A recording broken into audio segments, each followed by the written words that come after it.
দ্বন্দ্বে কোনো আনন্দ নাই, আপোষ করো ভাই। লিগ্যাল এইড আছে পাশে, কোনো চিন্তা নাই, এই প্রতিপাদ্যে বর্ণাঢ্য আয়োজনের মধ্য দিয়ে পঞ্চগড়ে জাতীয় আইনগত সহায়তা দিবস পালিত হয়েছে।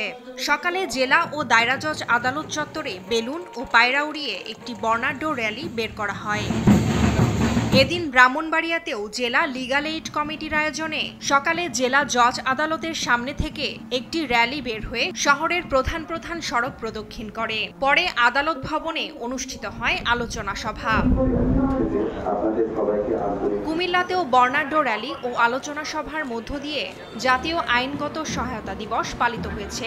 এ সময় উপস্থিত ছিলেন সিনিয়র জেলা ও দায়রা জজ, জেলা লিগ্যাল এইড কমিটির চেয়ারম্যান মাহবুবুর রহমান, জেলা chief judicial magistrate Yasir Arafat সহ জেলা আইনজীবী সমিতির অন্যান্য নেতৃবৃন্দরা।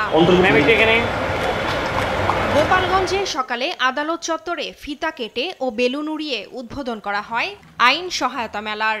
পরে সেখান থেকে একটি বর্ণাঢ্য র্যালি ও আলোচনা সভা অনুষ্ঠিত হয়। বাগেরহাটে বর্ণাঢ্য আয়োজনে জাতীয় আইনগত সহায়তা দিবস পালিত হয়েছে। আদালত চত্বর থেকে বাদ্য বাজিয়ে শোভাযাত্রা বের করা হয়। পরে সেটি খুলনা বাগেরহাট মহাসড়কের একাংশ ঘুরে আবার একই স্থানে শেষ হয়। এ সময় উপস্থিত ছিলেন জেলা ও দায়রা জজ, চিফ জুডিশিয়াল ম্যাজিস্ট্রেট, জেলা প্রশাসক সহ অন্যান্যরা। টুম্পা আফরোজ, নিউজ ডেস্ক, দেশ টিভি।